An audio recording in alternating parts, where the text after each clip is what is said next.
누가복음 원어강의 18번째 시간을 시작하도록 하겠습니다. 오늘 주신 본문은 누가복음 16장 19절과 25절의 말씀입니다. 함께 본문을 읽겠습니다.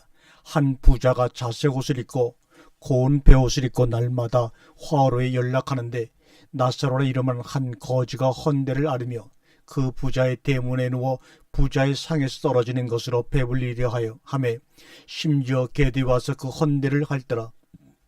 이에 그 거지가 죽어 천사들에게 받들려 아브라함의 품에 들어가고 부자도 죽어 장사되매 저가 음부에서 고통 중에 눈을 들어 멀리 아브라함과 그의 품에 있는 나사로를 보고 불러 가로되 아버지 아브라함이여 나를 긍휼히 여기사 나사로를 보내어 그 손가락 끝에 물을 찍어 내 혀를 서늘하게 하소서. 내가 이 불꽃 가운데 고민하나이다. 아브라함이 가로되 예 너는 살았을 때 내 좋은 것을 받았고 나사로는 고난을 받았으니 이것을 기억하라. 이제 저는 여기서 위로를 받고 너는 고민을 받느니라. 오늘 이 본문의 말씀을 가지고 부자와 나사로라는 제목으로 첫 번째 시간을 함께 나누도록 하겠습니다. 누가복음에는 특히 재물에 관련된 비유가 많습니다.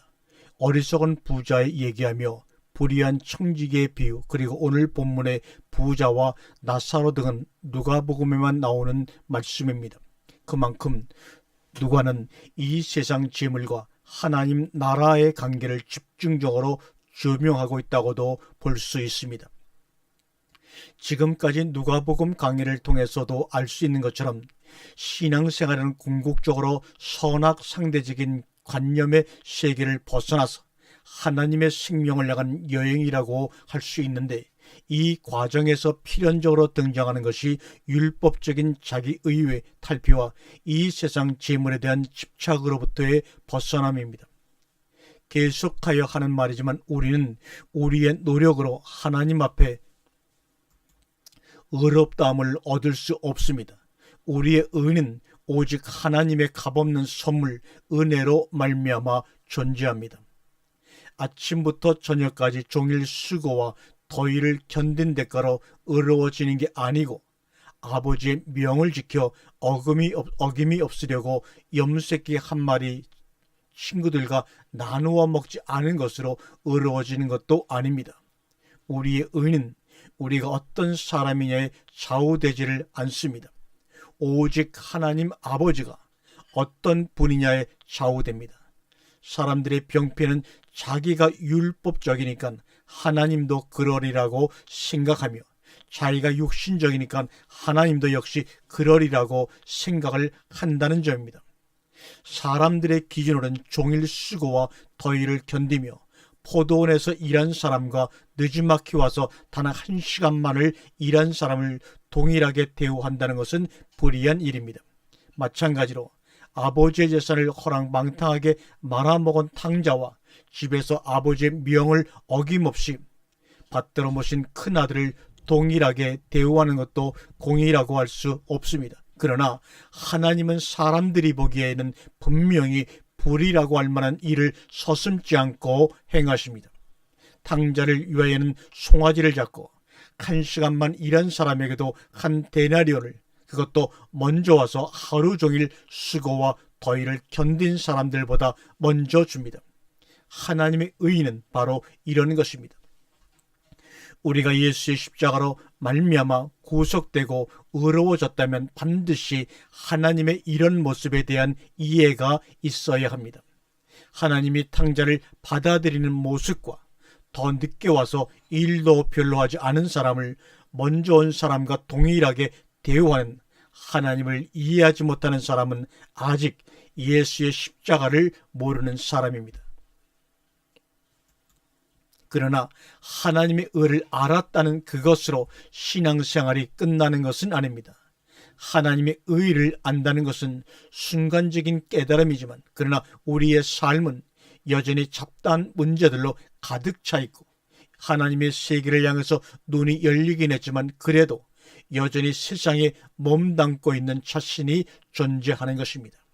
삶이란 항상 우리의 머리에서 끝나지 않습니다.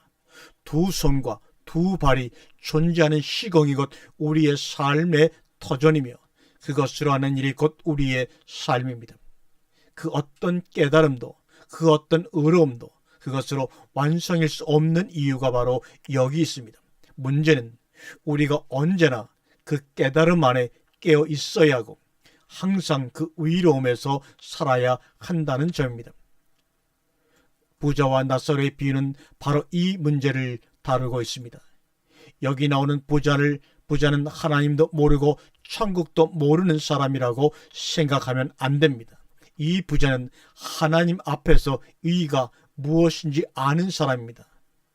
본문 24절과 25절에 나오는 부자와 아브라함의 대화를 한 토막 옮겨보겠습니다. 부자가 왈 아버지 아브라함이여 나를 긍휼히 여기사. 아브라함 왈 예 너는 살았을 때 좋은 것을 받았고. 분명히 이 부자는 아브라함을 향하여 아버지하고 있으며 아브라함은 그를 향하여 얘야 아들아 한다는 사실, 이 정도면 아브라함과 부자의 관계가 어떤 관계인지 이해가 될 터입니다. 그렇다면 아브라함의 아들이란 말의 의미는 무엇이겠는가? 그것은 하나님의 부르심을 받아서 하나님이 지시하는 땅 가나안을 향한 여행을 떠난 사람이라는 의미이고, 따라서 하나님을 믿는 사람, 하나님을 섬기는 사람이라는 뜻입니다. 예수님 시대에 있어 아브라함의 자손이란 말이 가지는 이 정도의 의미는 아주 보편적인 것이었습니다. 우리가 아브라함의 자손이라 남의 종이 된 적이 없거늘 나도 너희가 아브라함의 자손인지를 아노라. 우리 아버지는 아브라함이라. 너희가 아브라함의 자손이면 아브라함의 행사를 할 것이오늘. 요한복음 8장 33절 이하의 말입니다. 예수와 유대인들 간의 대화의 일부분입니다. 유대인들은 자신들이 아브라함의 자손이라는 대단한 긍지를 가지고 있었으며 그것은 곧 하나님을 믿고 하나님을 섬기는 사람이라는 말과 똑같은 의미를 지니고 있었던 것입니다. 그러나 의외의 내용은 유대인들은 자기들이 아브라함의 자손이 틀림없다고 우기고 있는 반면 예수의 말씀은 이들의 주장에 대해 웃기지 말라는 의미가 다분합니다. 즉 유대인들이 스스로를 아브라함의 자손이라고 내세우는 것은 어디까지나 그들의 주장일 뿐 예수는 그것을 인정하지 않았다는 말입니다. 이 말은 곧 유대인들이 하나님을 믿는다는 것도 어디까지나 그들의 주장일 뿐이고 예수는 그것을 인정하지 않았다는 말입니다. 이 말은 곧 유대인들이 하나님을 믿는다는 것도 어디까지나 그네들의 주장일 뿐이지 예수가 보기에는 전혀 아니올시다라는 말의 다름이 아닙니다. 하지만 오늘 누가복음에서는 사항이 다릅니다. 부자는 아브라함을 향하여 아버지라고 외치며 아브라함은 그를 향하여 아들하고 있습니다. 즉 요한복음에서처럼 어째서 내가 내 아버지냐는 논쟁은 벌어지지 않는다는 말인데 이 점이 아주 중요합니다. 아브라함이 그 부자를 당신의 아들로 인정했다는 것, 이것은 그 부자가 이삭으로 말미암은 자라는 뜻입니다. 무슨 말입니까? 사실 아브라함에게는 이삭 외에도 이스마엘이라는 아들이 먼저 있었습니다. 그리고 아브라함도 이삭이 태어나기 전에는 이스마엘이 약속의 아들이 될 것으로 믿어 의심치 않았는데 그러나 하나님의 약속은 이스마엘로 이어지지 않고 이삭으로 이어졌던 것입니다. 그러니까 하나님이 바라보시는 아브라함의 자손은 누가 뭐라고 하더라도 이삭으로부터 나야 하는 것입니다. 로마서 9장 7절에 오직 이삭으로부터 난 자라야 내 씨라 칭하리라 주님이 말씀하신 것입니다.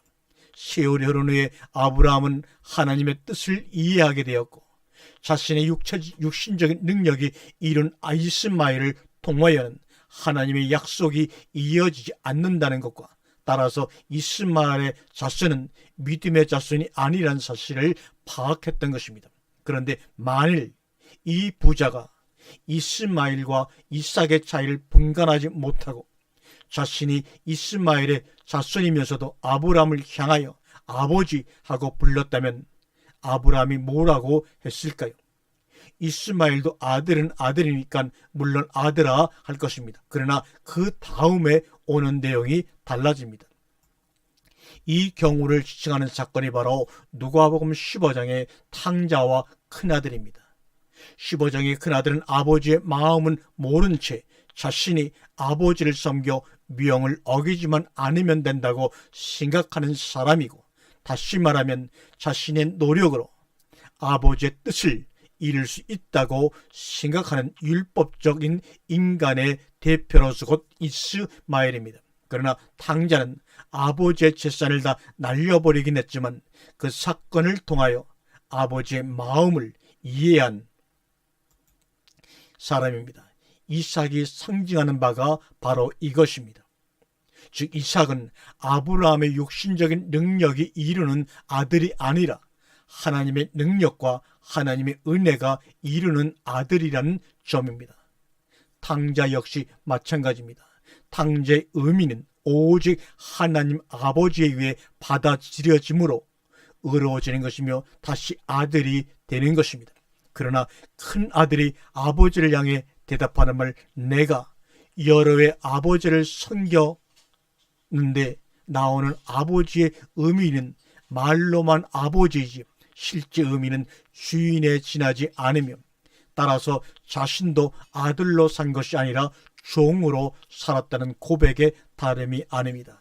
그러므로 이런 아들에게는 아들아 다음에 내가 과연 아들이냐를 되묻지 않을 수 없으며, 이 물음에 애정에 깃들면 아들아 너는 항상 나와 함께 있으며 내 것이다 내 것이로 내가 되는 것입니다.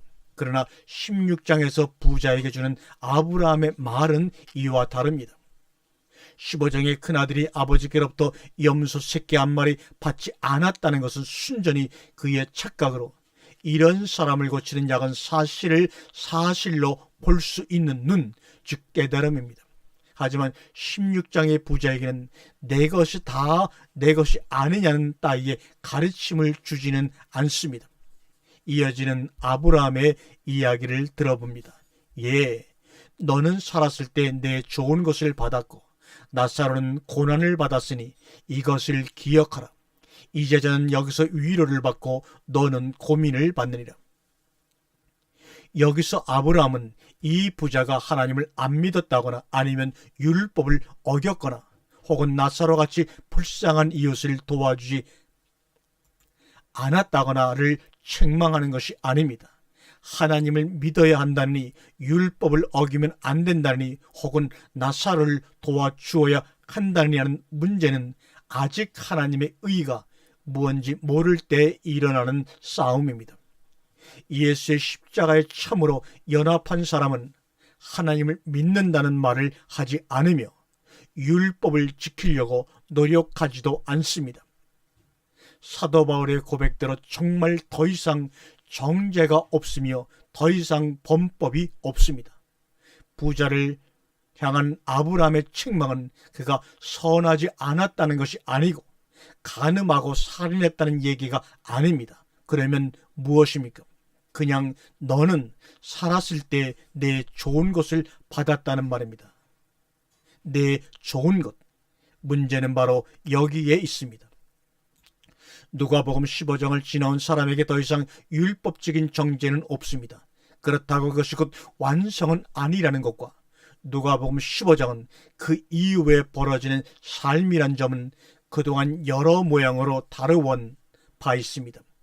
누가복음 15장에서의 문제는 내 좋은 것이 무엇이냐에 있습니다. 나는 이 누가복음 강의를 처음 시작할 때 이 누가복음 14, 5, 6장이 우리 신앙생활의 세 단계라고 할 수 있는 부르심과 의롭다 하심과 그리고 영화롭게 하심의 전형적인 모습이라고 말씀드린 바가 있습니다. 전체적인 이해를 돕기 위해 이쯤에서 누가복음 14장, 5장, 16장의 특징을 개괄한다면 다음과 같습니다. 구약 성경에서 하나님을 일러 아브람과 이삭과 야곱의 하나님이라고 하신 말씀의 뜻이 여기에 있습니다.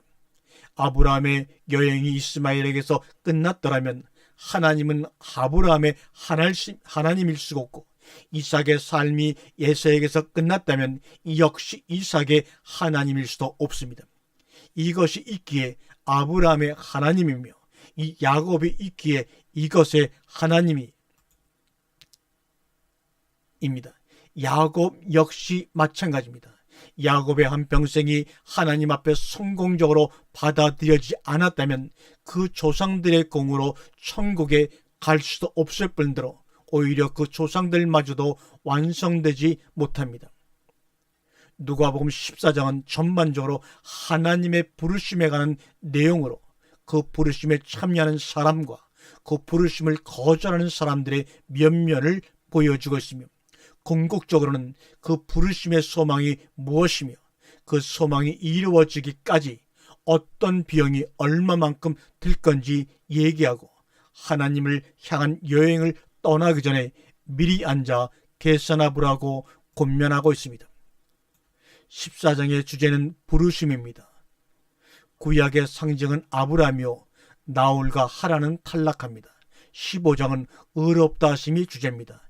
여기에는 이삭이 나오고 이스마엘은 탈락합니다. 16장은 영화롭게 하심이 주제이며 여기에는 야곱이 상징되며 에서는 탈락하고 맙니다.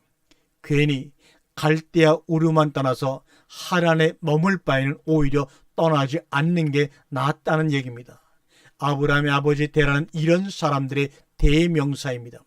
죽도 아니고 밥도 아닌 사람들, 교회를 다니는 것도 아닌 사람들, 그리고 소사고 밭살 일 있으면 주일 성수는 당연히 뒷전에 물릴 수밖에 없고, 장가하고 시집갈 일이 있어도 하나님은 뒷전으로 밀려날 수밖에 없습니다. 그러나 15장은 이런 사람들을 대상으로 하지 않습니다. 15장은 만사를 제치고 하나님을 찾는 사람들이며 만사를 무릅쓰고 가나안을 찾아 나선 아브라함 같은 사람들에게 하는 말씀입니다. 그러므로 15장은 아브라함의 발전된 모습이며 신앙의 제2기로서 15장에서의 아브라함은 이스마엘이나 이삭의 모습으로 나타납니다. 하나님의 부르심에 참여하여 신앙의 여정을 따르는 모든 아브라함은 필연적으로 이스마엘이라는 아들을 낳게 되는데, 이스마엘이 바로 인간의 육신적인 능력으로 이루는 신앙 생활이며 아들이긴 아들 같은데 종의 삶을 벗어나지 못하는 신앙 생활입니다. 집안에서 아버지의 명을 지켜 어금이 없는 큰 아들이 바로 이스마엘을 대표합니다. 이 사람은 자신이 하나님 앞에 신앙생활을 너무 열심히 해서 탈이라고 생각하는 사람입니다. 자기만큼 성실한 사람이 없고 자기만큼 하나님의 뜻을 헤아리는 사람이 없다고 생각합니다. 그야말로 회개할 것이 없는 의인 99의 무리며 한 번도 잊어버려진 적이 없는 사람입니다. 그러나 15장에서 잊어버린 양 한 마리나 탕자 등은 바로 이런 자기 열심이나 자기 능력이 결코 하나님의 능력이 아니며 이것으로는 결코 하나님의 자녀가 될 수 없다는 인식에서 출발합니다. 이스마엘로도 충분한데 어느 날 하나님이 오셔서 이삭을 말씀하시고 그 이삭을 통하여 하나님의 약속이 이루어지리라는 것을 말씀하고 있습니다. 하나님이 이삭을 말씀하셨다는 것 자체가 이미 이스마엘에 대한 부정을 담고 있는 것입니다. 아브라함은 여러 해 동안 이스마엘을 그야말로 자기 자식으로 생각하고 있었는데, 그동안 가만히 계시던 하나님이 어느 날 갑자기 그것을 부인해 버릴 때 얼마나 충격이 컸겠습니까? 오늘날 대부분의 신앙생활이 이삭으로 발전하지 못하는 것은, 이스마엘이 부인되지 않는 것은 집안의 큰 아들처럼 아버지의 명을 어김이 없는 신앙생활을 하지 않기 때문입니다. 어쨌든 아브라함이 이스마엘로 끝나면 아브라함의 구원은 없습니다. 아브라함에게는 애를 끊는 슬픔일지라도 이스마엘을 끊어버려야 하고 이삭으로 거듭나야 합니다. 하나님의 전적인 주권, 이게 바로 이삭이며 이게 하나님이 인간을 의롭다 하심입니다. 그래서 창세기에는 이삭의 얘기가 별로 나오지 않습니다. 다만 인간들의 육신적인 능력으로 하나님의 의의가 이루어지는 것이 아니라는 상징으로 잠깐 등장하여 아브라함으로부터 야곱으로 넘어가는 징검다리 역할만 하고 이삭은 사라집니다. 그러나 이것에게서도 에서라는 이삭에게서도 에서라는 사람이 나옵니다. 이 이삭에서도 에서라는 사람이 나온다는데 누가복음 16장이 바로 존재하는 이유가 됩니다. 그것도 한 어머니에 비해서 더군다나 쌍둥이로서 말입니다. 우리의 삶이 선악 시비의 관념의 세계가 아니요 또한 하나님께서도 우리를 율법적으로 정죄하지 않는다는 것을 아는 사람이 가는 길은 에서 아니면 야곱입니다. 16장에 나오는 부자는 바로 이 에서와 같은 사람입니다. 그래서 아브라함이 부자를 향하여 아들아 한 다음에 너는 살았을 때 내가 좋아하는 것을 받았다고 하는 것입니다. 그러면 에서가 좋아한 것이 무엇이었습니까? 내가 죽게 되었으니 이 장자의 명분이 내게 무엇이 유익하리요? 에서가 맹세하고 장자의 명분을 팥죽 한 그릇에 판지라. 창세기 25장 32절에 나오는 말씀입니다. 육신의 생명을 보존하는 팥죽 한 그릇은 장자의 명분보다 더 좋아했다는 얘기입니다. 창세기에서도 에서에 대한 하나님의 책망은 그가 세일산에서 강도짓을 했다는 데 있지 않습니다. 이런 강도짓은 세상 정부에게나 관심사항이지 하나님에게는 아무것도 아닙니다. 하나님의 책망은 무슨 소리를 하더라도 내가 좋아하는 것은 결국 팥죽 한 그릇이었다는 얘기고, 그 팥죽 한 그릇에 대한 미련 때문에 결국은 장자의 명분을 놓쳤다는 것입니다. 그러면 이 부자가 좋아하는 것은 무엇이었습니까? 한 부자가 있어서 자색 옷과 고운 베옷을 입고 날마다 호화로이 연락하는데, 거듭하는 말이지만 이런 말씀을 볼 때 주의해야 할 점은 부자가 저 혼자 잘 먹고 잘 살았다는 것을 책망하는 게 아니라는 점입니다. 다만 부드러운 옷과 호화로운 생활을 좋아했다는 지적일 뿐입니다. 부드러운 옷을 좋아하느라고 말씀 안으로 들어가는 삶을 놓쳤다는 말입니다. 천국보다 세상을, 말씀보다 옷을 더 좋아했다는 것. 그러면 나사로는 어떤 사람입니까? 나사로라 이름하나 한 거지가 헌대를 갈티며 그 부자의 대문에 누워 부자의 상에서 떨어지는 것으로 배불 이려하며 심지어 개들이 와서 그 헌대를 갈더라. 우리가 여기서도 주의해야 할 점은 그러니 우리도 가난하게 살자가 아니라는 점입니다. 이 비유는 예수의 비유 가운데 아주 독특한 형태인데, 예수께서 비유 가운데 실명을 등장시킨 점이 바로 그것입니다. 예수는 여기 외에는 한 번도 비유에 실제 이름을 등장시키지 않습니다. 왜냐하면 어차피 비유이기 때문에 이 인물의 이름이야 이래도 그만 저래도 그만이었을 것이기 때문입니다. 그렇다면 여기 나사로라는 이름은 그것이 어떤 특정한 인물을 지칭하는 고유명사가 아니라 어떤 종류의 사람을 총칭하는 보통 명사의 성격이라는 점을 우리가 이해해야 합니다. 즉 나사로라는 이름도 비유의 중요한 한 부분이라는 말입니다. 우선 나사로라는 이름의 의미부터 생각해 보겠습니다. 헬라어로 라자로스, 기어는 히브리어로 에라자르, 이스라엘인의 이름입니다. 그러니까 라자로스라는 헬라어 이름은 히브리어 엘 아자르의 음역인 셈인데, 엘 아자르는 하나님이란 뜻의 엘과 방어하다, 돕다는 뜻의 아자르가 합쳐져서 만들어진 것이 바로 엘 아자르, 나사로란 말입니다. 창세기 산책의 돕는 배필에서 돕는 자로 사용된 단어가 바로 엘제르인데, 이 아자르의 명사형으로 보면 됩니다. 이렇게 보면 라자로스란 이름은 하나님이 도우신다라는 뜻이거나 도움의 하나님이란 의미가 있는데, 결국 나사로는 하나님의 도움으로 살아가는 사람들을 이름하는 총칭입니다. 즉 하나님이 그의 돕는 배필이 된 사람들이란 뜻입니다. 그러나 우리가 여기서 또 주의해야 할 점은 하나님이 도우신다는 말의 의미를 하나님이 우리에게 물질적인 풍요를 쏟아부어 우리의 이 세상의 삶을 돕는다고 생각하면 곤란하다는 점입니다. 문자 그대로 하나님은 그 자체가 도움이라는 말씀입니다.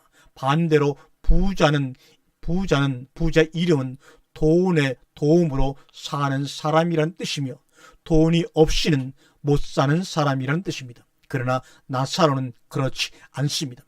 비록 밥을 얻어먹고 몸에 있는 종기가 나서 개들이 와서 핥고 있을지라도 하나님 그 자체로 의미고 말씀 그것만으로 위로가 되는 사람이 바로 나사로라는 이름의 뜻입니다.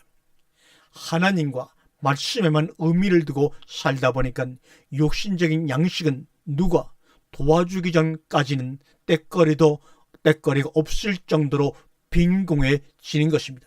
그러나 나사로는 우리의 인생이 결코 이런 육신의 세계만으로 끝나지 않으며 이런 육신의 세계는 그야말로 한순간이라는 것을 제대로 본 사람입니다. 팥죽 한 그릇의 효용은 불과 몇 시간에 지나지 않지만 깨달은 마음에서 나오는 단 한마디의 말씀은 영원토록 솟아나는 생수가 된다는 사실을 알고도 어찌 팥죽 한 그릇 때문에 장제 명분을 버릴 수 있겠는가 말입니다. 어찌 팥죽 한 그릇 때문에 말씀의 은혜를 버릴 수 있겠는가 말입니다.